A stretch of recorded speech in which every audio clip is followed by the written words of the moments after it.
Assalamualaikum warahmatullahi wabarakatuh. Mari sejenak kita bersyalawat kepada baginda Nabi Muhammad Shallallahu alaihi wasallam.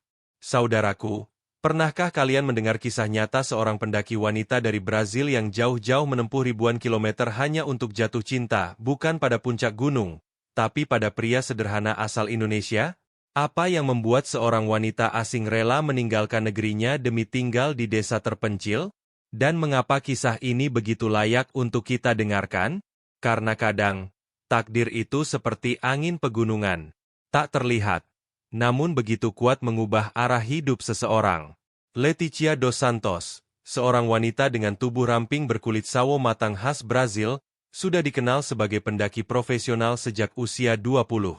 Dia pernah menaklukkan Andes, Himalaya, bahkan pegunungan di Afrika. Tapi ketika memasuki usia 30, ada satu hal yang belum pernah dia daki, bukan gunung, tapi makna hidup itu sendiri. Satu sore di musim panas, ia duduk di kafe kecil di Rio de Janeiro sambil menatap layar laptop. Jari-jarinya berhenti pada satu artikel yang menampilkan foto indah Gunung Rinjani. Langit biru, kabut putih, dan garis puncak yang tampak seperti surga. Indonesia, gumamnya.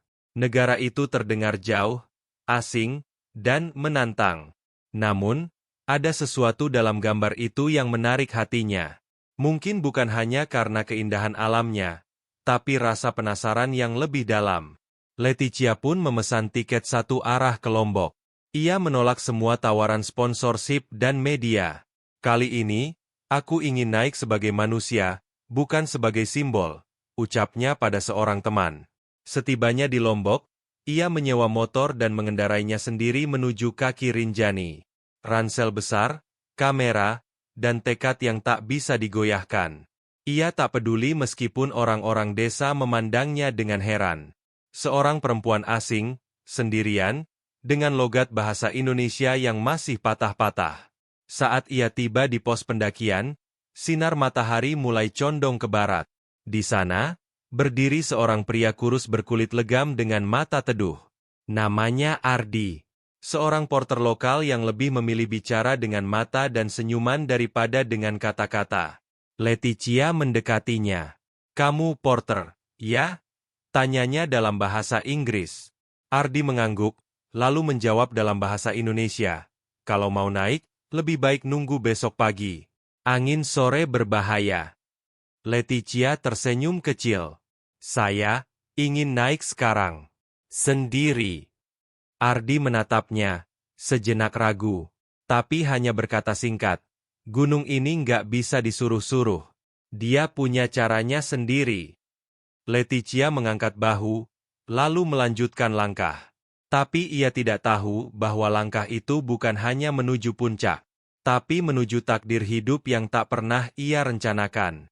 Udara di lereng Rinjani mulai berubah tajam ketika malam mendekat. Kabut turun cepat seperti selimut tebal, menutup pandangan hanya beberapa meter ke depan. Leticia tetap melangkah, menolak mundur. Ia terbiasa dengan jalur berat, tapi gunung ini, rasanya berbeda. Langkah demi langkah, ia terus menanjak. Namun batuan licin dan jalan setapak yang sempit membuatnya sedikit goyah. Hatinya mulai tak tenang. Namun ego tetap menuntunnya maju. Tiba-tiba, kakinya terpeleset. Leticia jatuh dan tergelincir ke sisi tebing kecil. Tubuhnya bergantung pada akar pohon yang menyembul dari tanah. Kamera terlepas dari ranselnya dan jatuh entah kemana. Dalam kegelapan dan kepanikan, ia berteriak, "Tolong! Ada orang? Help!" Tapi hanya gemas suaranya yang kembali. Angin menderu kencang. Dingin mulai menjalari tangannya. Beberapa menit yang terasa seperti jam pun berlalu. Lalu terdengar suara langkah. Cahaya senter menembus kabut. "Di mana kamu?" Suara laki-laki terdengar. Leticia berteriak, "Di sini. Aku jatuh." Suara itu semakin dekat. Dan tiba-tiba, tangan terulur ke arahnya. "Pegang tanganku. Jangan lepas." Dengan sisa tenaga, Leticia menggenggam erat tangan itu. Tarikan kuat mengangkat tubuhnya kembali ke jalur. Ia terbaring di tanah, dada naik turun, nafas berat. Ardi, gumamnya pelan. Pria itu mengangguk. Saya lihat kamu belum turun, jadi saya naik cari kamu. Leticia memaksakan senyum, tapi air matanya justru jatuh. Aku pikir aku akan mati. Gunung ini tidak kejam, tapi dia ingin kamu hormati, jawab Ardi sambil menyodorkan jaket tambahan. Ayo, kita buat tenda di sini. Badai belum berhenti. Di dalam tenda kecil milik Ardi, keheningan hanya dipecah oleh suara hujan yang menetes di luar. Leticia membungkus dirinya dengan sleeping bag, tubuh masih menggigil. Ia menatap wajah Ardi yang tengah membuat kopi dengan kompor kecil. Kenapa kamu menyusulku? Tanya Leticia pelan. Karena gunung ini tidak ramah untuk orang yang keras kepala, jawab Ardi sambil menyerahkan secangkir kopi panas. Leticia menatapnya, lalu berkata lirih. Aku tak terbiasa diselamatkan. Ardi menatap balik, kadang, yang paling kuat pun butuh pertolongan. Untuk pertama kalinya, Leticia merasa ada yang retak dalam hatinya.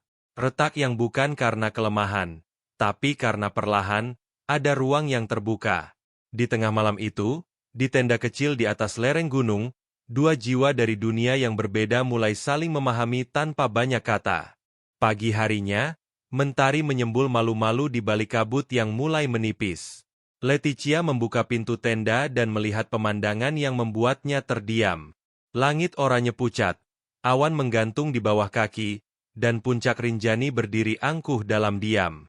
Indah sekali, bisiknya, seolah berbicara pada dirinya sendiri. Ardi sedang menggulung sleeping bag di sampingnya. Pemandangan seperti ini tidak akan kamu dapat di kota manapun.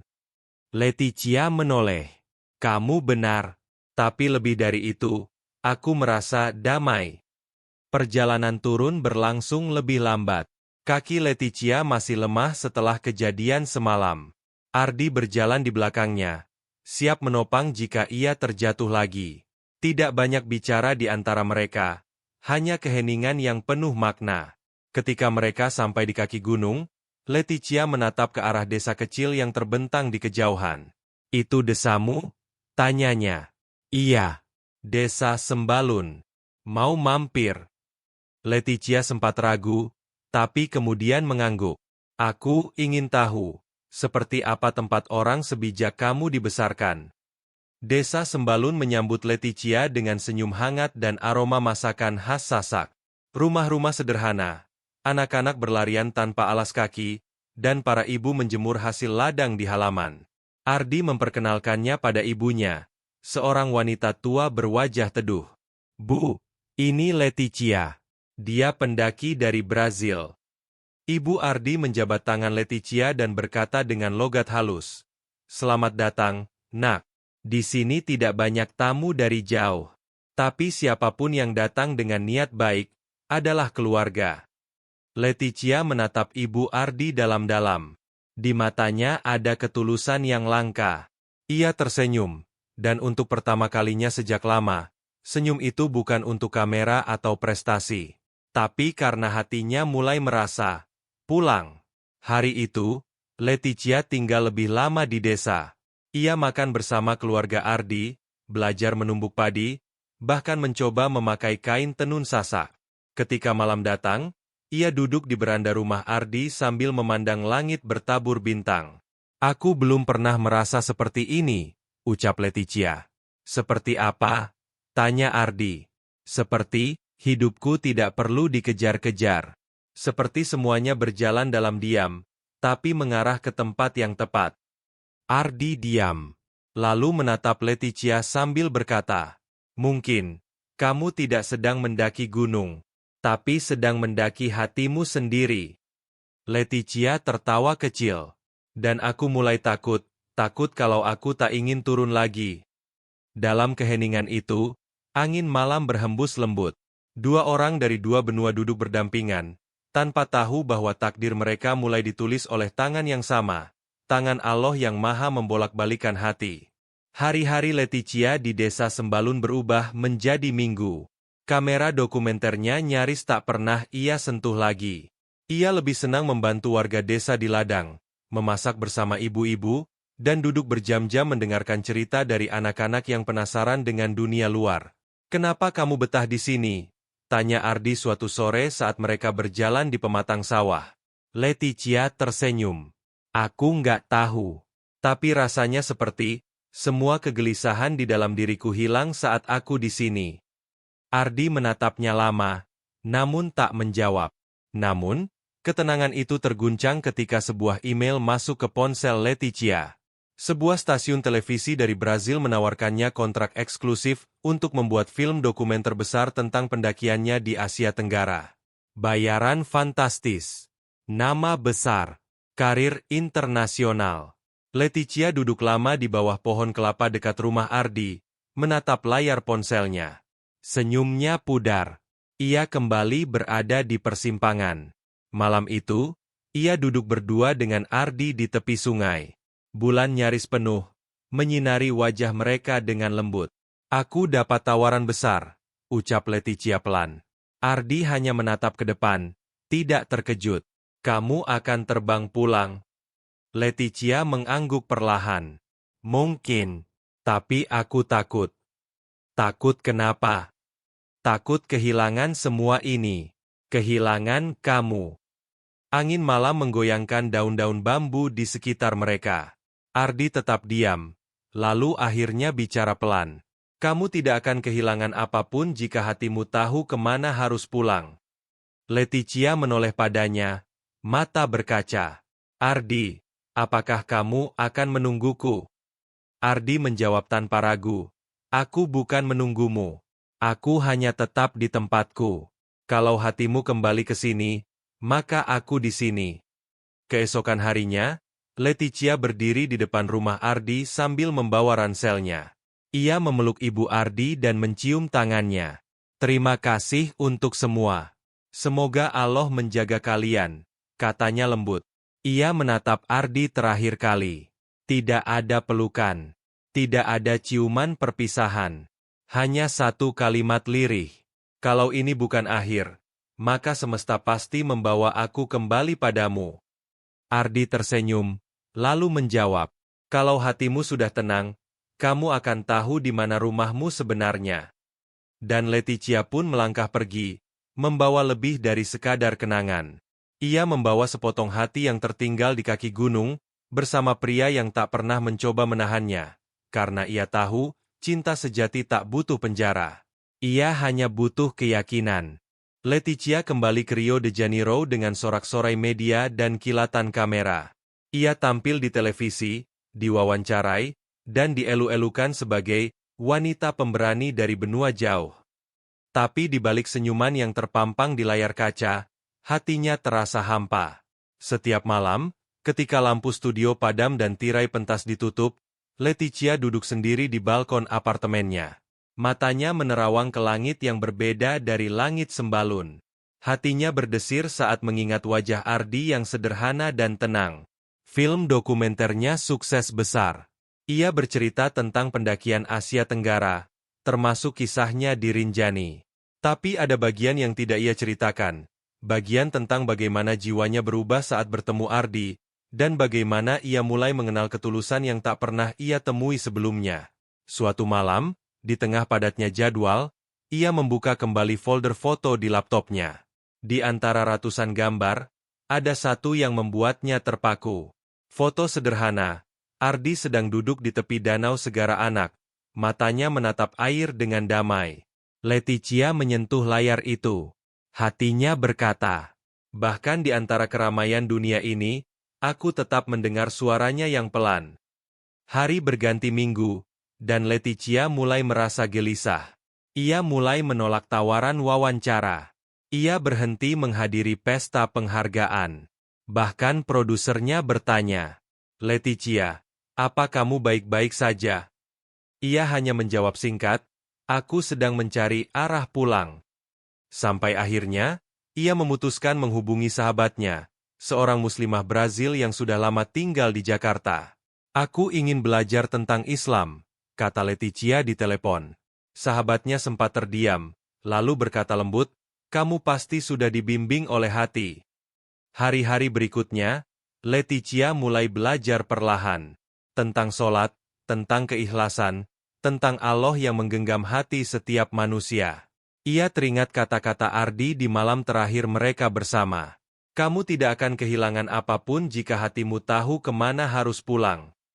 Satu sore, di dalam ruang kecil yang tenang, Leticia mengucapkan 2 kalimat syahadat. Air matanya jatuh, bukan karena takut, tapi karena tenang. Untuk pertama kalinya, ia merasa seluruh hidupnya bergerak ke satu arah yang pasti. Sahabatnya memeluknya erat. Allah tidak pernah mempertemukanmu dengan seseorang tanpa alasan. Kadang pertemuan itu bukan sekadar cinta, tapi jalan untuk menemukan cahaya. Leticia menatap keluar jendela, ke langit yang mulai senja. Hatinya sudah mantap. Sekarang aku tahu, kemana harus pulang. 3 bulan sejak ia kembali ke Brazil, Leticia muncul kembali di Lombok. Tapi kali ini, ia bukan datang sebagai pendaki profesional atau pembuat dokumenter. Ia datang sebagai wanita biasa, membawa 1 koper, 1 ransel kecil, dan hati yang telah mengenal cahaya Allah. Saat menjejakkan kaki di desa Sembalun, wajah-wajah yang dulu menyambutnya dengan penasaran kini menyambut dengan peluk hangat. Anak-anak kecil berlari menghampirinya, berteriak, "Leticia! Leticia datang lagi!" Di depan rumah yang dulu pernah ia tinggali, berdiri Ardi. Tubuhnya masih sama, kurus dan tegap, tapi sorot matanya sedikit lebih ragu. Leticia melangkah pelan, lalu berhenti beberapa meter di hadapannya. "Aku pulang," katanya lembut. Ardi menatapnya lama, tak berkata apapun. Tapi sorot matanya berubah. Ada air di sana, bukan tangis, tapi kelegaan. "Kenapa?" tanya Ardi akhirnya. Leticia menjawab dengan suara gemetar namun pasti. "Karena aku sudah tahu siapa diriku, dan siapa yang membuatku mengenal Allah. Aku ingin hidup, bukan hanya sebagai pendaki, tapi sebagai seorang istri yang belajar bersujud, bukan hanya mendaki puncak." Ardi terdiam. Lalu perlahan, ia mengangguk. "Saya bukan lelaki yang punya apa-apa, Leticia. Rumah ini kecil, hidup kami sederhana." Leticia tersenyum kecil. "Tapi hatimu luas. Dan itu cukup." Tak lama kemudian, Ibu Ardi keluar dari dapur, melihat Leticia dan langsung tersenyum lebar. "Nak Leticia, kamu kembali." Leticia menghampiri beliau, lalu memeluknya sambil berkata, "Sekarang kalau ibu izinkan, saya ingin jadi anak ibu. Sekalian menantu juga." Tawa meledak di halaman rumah sederhana itu. Warga desa yang mendengar pun tersenyum haru. Tak ada upacara mewah, tak ada gaun panjang. Pernikahan Leticia dan Ardi berlangsung sederhana di musola kecil desa, disaksikan oleh tetangga dan keluarga. Leticia mengenakan kebaya putih sederhana dan kain tenun. Ia duduk di samping Ardi, menunduk khusyuk. Ketika ijab kabul selesai diucapkan, air matanya jatuh, bukan karena sedih, tapi karena rasa syukur yang membuncah. Malam itu, langit Sembalun kembali terang. Bulan bulat penuh menggantung di atas puncak Rinjani, seolah menjadi saksi bisu bahwa cinta yang lahir dari jalan Allah akan menemukan jalannya, sejauh apapun harus menempuhnya. Leticia kini bukan lagi sekadar pendaki gunung. Ia adalah pendaki kehidupan. Dan di puncak yang paling tinggi, ia menemukan yang paling sejati. Musim berganti. Leticia kini tinggal sepenuhnya di desa Sembalun, menjadi bagian dari kehidupan yang dulu terasa asing namun kini begitu dekat di hati. Ia belajar membaca Al-Quran setiap pagi bersama ibu-ibu pengajian, mengajar bahasa Inggris untuk anak-anak desa, dan membantu Ardi membangun jalur ekowisata syari yang menghormati alam dan adab. Setiap hari Jumat, ia mengenakan kerudung putih, berjalan berdampingan dengan Ardi menuju pasar. Tangan mereka tak selalu bergandengan, tapi langkah mereka seirama. Suatu pagi, Leticia berdiri di kaki Rinjani, memandang ke atas dengan mata teduh. "Masih ingin mendaki?" tanya Ardi dari belakang. Leticia menoleh dan tersenyum. "Sudah cukup." Aku sudah sampai di puncakku. Ardi mendekat, menyerahkan bekal yang telah ia siapkan. Kalaupun suatu hari kita naik lagi, biar bukan hanya karena ingin menaklukkan gunung, tapi ingin mensyukuri ciptaan Allah. Hari itu, mereka naik bersama beberapa pendaki muda dari luar daerah. Leticia menjadi pembimbing bagi wanita-wanita yang ingin mendaki dengan menjaga adab. Ia tak lagi menjadi pusat perhatian kamera, tapi menjadi sumber inspirasi diam-diam. Di malam hari, mereka berdua duduk di tepi danau Segara Anak. Bintang-bintang bertabur, air danau berkilau memantulkan cahaya langit. Leticia menatap suaminya dengan damai. Ardi, apa kamu percaya kalau semua ini takdir? Ardi mengangguk pelan. Takdir itu seperti jalur pendakian. Kadang terjal, kadang kita harus jatuh dulu, baru sadar arah yang benar. Leticia tersenyum. Dan aku bersyukur jatuh di gunung ini. Karena dari jatuh itu, aku belajar berdiri dalam iman. Ardi menggenggam tangan istrinya, menatap ke langit. Semoga Allah menjaga kita. Bukan hanya dalam cinta, tapi dalam takwa. Dari kejauhan, terdengar suara takbir lembut dari sebuah musola desa. Leticia menutup mata sejenak, menyerap setiap detik keheningan itu, dan dalam hatinya ia bersyukur, karena perjalanannya yang panjang dan melelahkan, akhirnya berujung pada rumah yang sebenar-benarnya rumah. Rumah dalam dekapan cinta. Rumah dalam keimanan. Dan rumah yang dibangun di atas puncak yang bernama Sakinah.